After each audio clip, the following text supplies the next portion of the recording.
And the last one that we have to look at is the graph of sine x. Again, we do the same thing. So the domain, x is an element of all real numbers, and we see that it goes on forever in both directions. The range, y is an element of all real numbers. Now this time we see that it only oscillates between two values, from positive 1 to negative 1.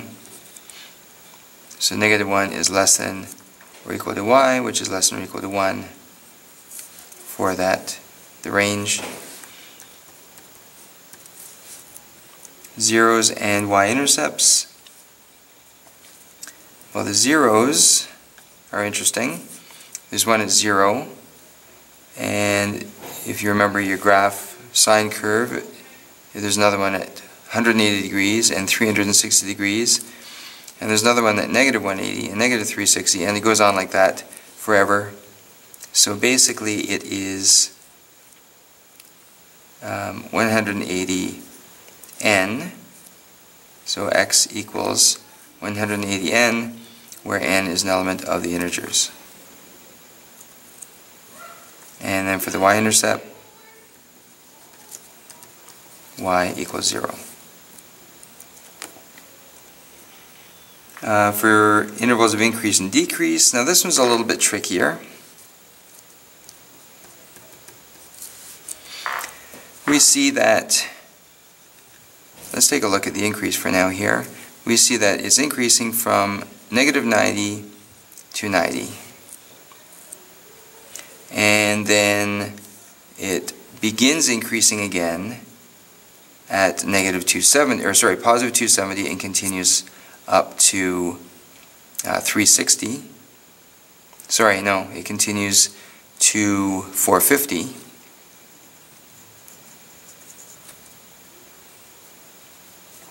Okay, so it looks like here it's increasing for a whole 180 degrees, and it takes 180 degrees to decrease, and then it increases again for another 180.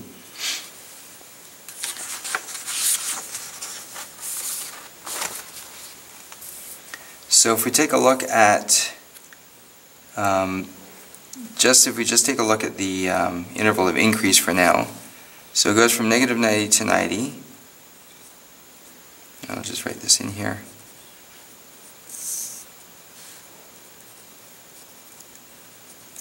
Goes from negative 90 to 90.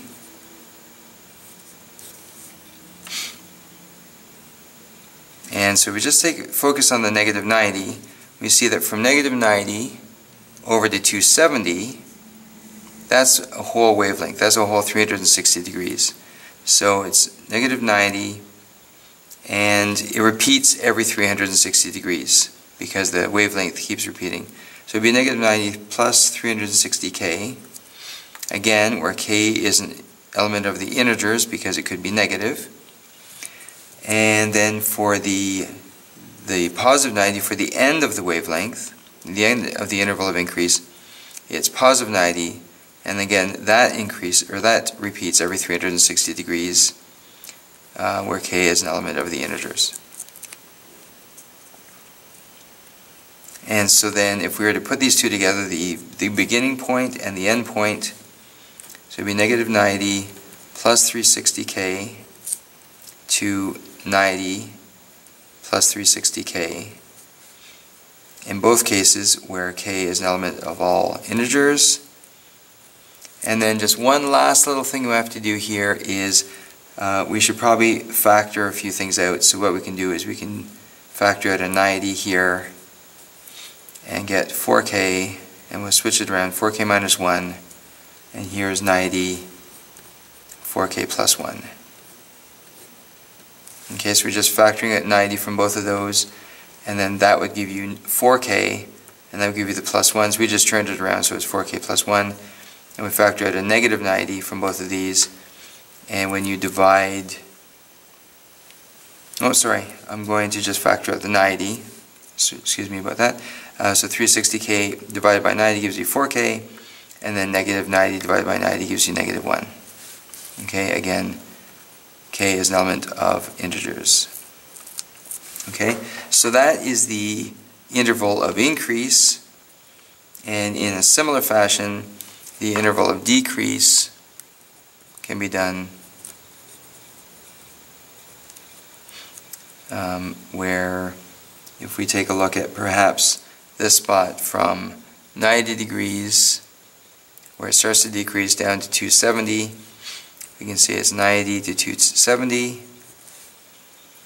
And we know that this 90 degrees, the beginning of the decrease happens every 360 degrees. The end of the decrease happens every 360 degrees. So it'd be 90 plus 360k, where k is an element of all integers, of course, and 270 plus 360k.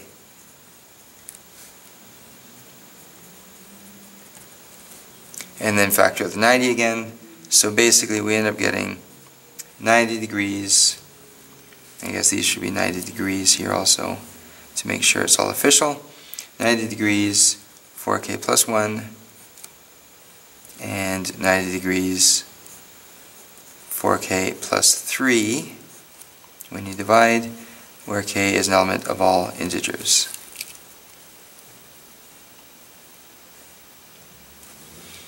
And then, so that's the tough part. Then the rest of it's a little bit easier. For part 4, discontinuities and asymptotes. Okay, so there are none. Even though it oscillates back and forth between negative or positive 1 and negative 1, it's not actually called a horizontal asymptote. Part 5 is symmetry, even or odd. Well, if you were to flip that horizontally in the y-axis, it would not be even, but then if you were to reflect it in the x-axis, we would see that yes, indeed, it is odd, so that is an odd function. And then one last bit, as x approaches infinity, y kind of oscillates back and forth, so we don't really actually have an end behavior. We'd say y, well, as x approaches infinity, y approaches all these values, so we can't really say that there's true end behavior. It's just kind of oscillating. So there may be fancy ways of writing that, but I would just leave that as it is without having a specific end behavior, because the y approaches somewhere between negative 1 and 1.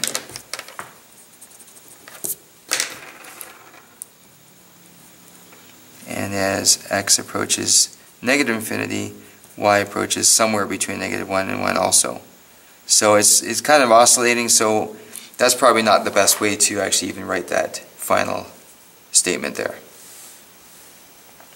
Okay, so let's take a look at this then.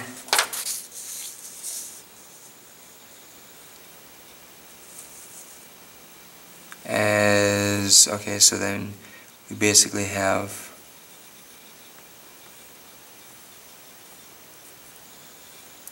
a graph that kind of looks like that and just continues oscillating forever. Domain, x is an element of all real numbers.